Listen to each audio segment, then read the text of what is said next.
Hello, and thank you for watching this learning session on BigHand Now, BigHand's task delegation solution. Simply put, BigHand Now helps firms get the right work to the right people, giving back office the correct information on the front end to complete tasks correctly and efficiently. It allows you to easily delegate tasks to other people who are better placed to complete them, whether that be inside or outside your organization. We've made it very intuitive and easy to add relevant information to tasks so your colleagues can complete work efficiently without going backwards and forwards to find the right information. It allows you to turn tasks into fully auditable digital workflow entries and is fully configurable to suit the firm's exact needs. Tasks can be created from voice, email, electronic or paper-based requests, from document production to reprographics to travel bookings, just to name a few.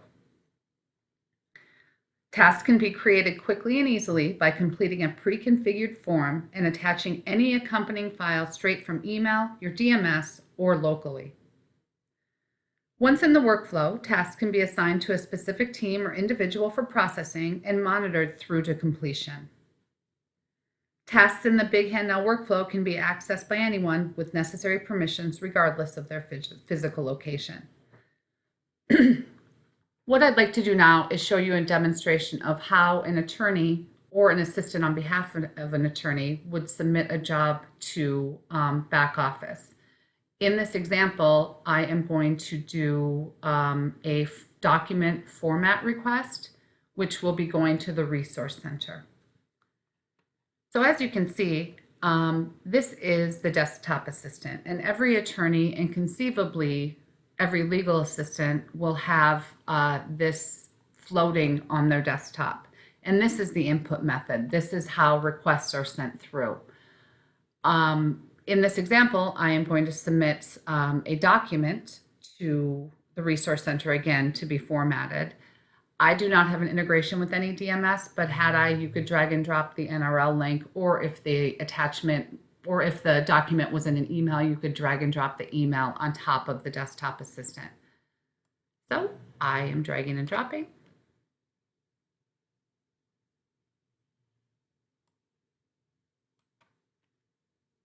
And as you can see, when I drag and drop that document on top of the desktop assistant, it pops open the new task window.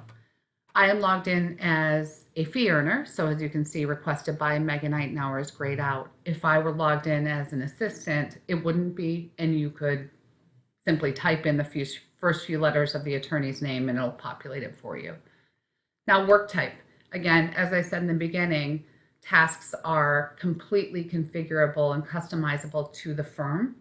In this example, I am going to pick formatting of document.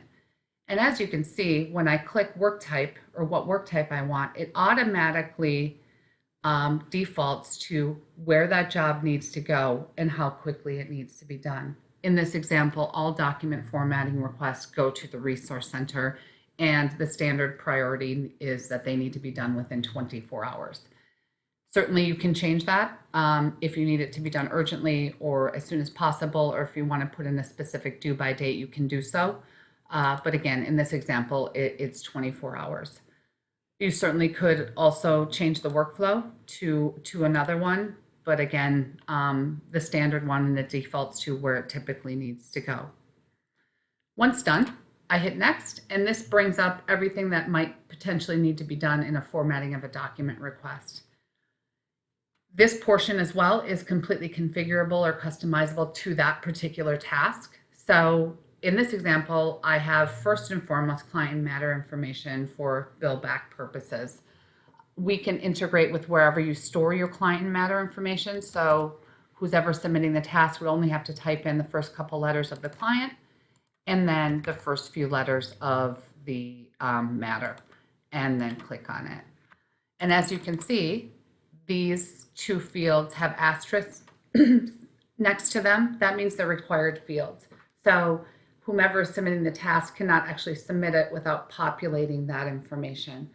And you can do that for certainly any portion of the detail that needs to be with the task, alleviating the need for whomever's receiving the work to go back to the submitter to find out and get clarification as to what exactly needs to be done, which is a huge time saver. In this example, I am going to say this needs to be a letter. I want it double spaced.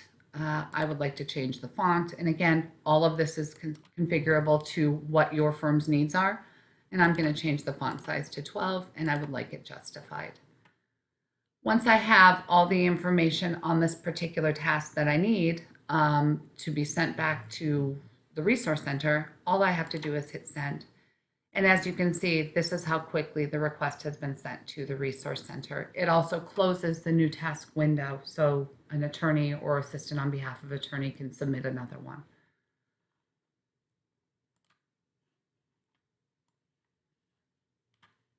I am now logged in as the resource center in the BigHand Hub.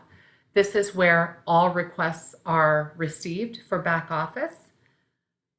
And as you can see, every task is given a task ID when it's sent through. The numbering convention is year, month, and then this is the number of job that was sent through for the month.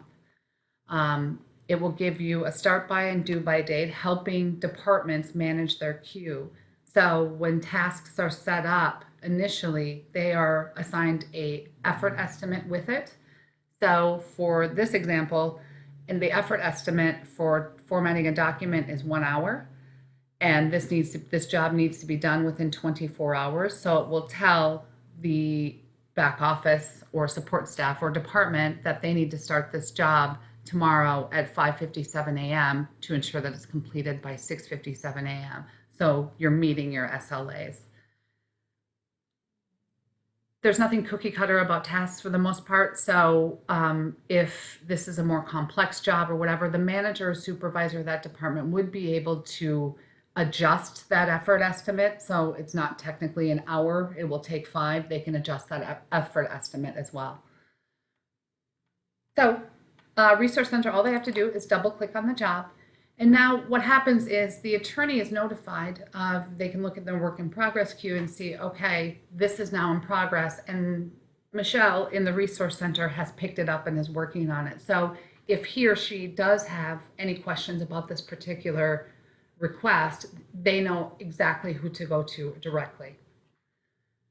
As you can see, this essentially looks the same way submitting as it does receiving. So here is a copy. Here's the document that needs to be formatted again. If it was an email, there would be an email link. If it was pulled directly from your DMS, it would be an NRL link. So it tells them exactly what needs to be done. And this needs to be a letter, double-spaced, Arial, font size 12, and justified. When the Resource Center is done with this job, they change it from in progress to complete, and this now does 2 things. It removes it from their work in progress queue, and it also alerts the person that submitted the task, whether it be the attorney or the assistant on behalf of the attorney, that that job has been completed. Just to recap, a few of the benefits of BigHand now are it promotes a paperless environment. So if you are submitting tasks via paper forms, it alleviates that. It really simplifies the process and saves time with these configurable pre-populated forms. Managers have complete visibility to teams' workloads by viewing all tasks in one centralized place. It also increases the transparency of work getting done. If you're submitting tasks today through email, you send it and then it's done. You don't know who has it, if they have it, if it's being worked on, and when it's completed. They will have complete transparency again within BigHand now. You can have confidence that the right work is getting to the right people and the work's being done on time. So with those workflows associated with the tasks, everything's going to the right place and things aren't left up to chance. It gives visibility to work volume to management as well as backlogs and turnaround times for all tasks. Support staff, whether it be the Resource Center, an individual, a department, whatever it might be, gets the right information the first time. First time around, avoiding hunting down the attorney to get clarification. So it avoids that ping pong back and forth, saving everybody time and not distracting the attorney from billing hours. It reduces administrative overhead by making those handwritten requests, complicated spreadsheets, and Outlook folder monitoring a thing of the past. So a lot of time is spent, especially with email, with Outlook folders, making sure that the right work is getting to the right people and work is getting done, period. So it alleviates all of that as well. I hope that you found this short tutorial beneficial. If you would like additional information, please do not hesitate to contact us. Thank you.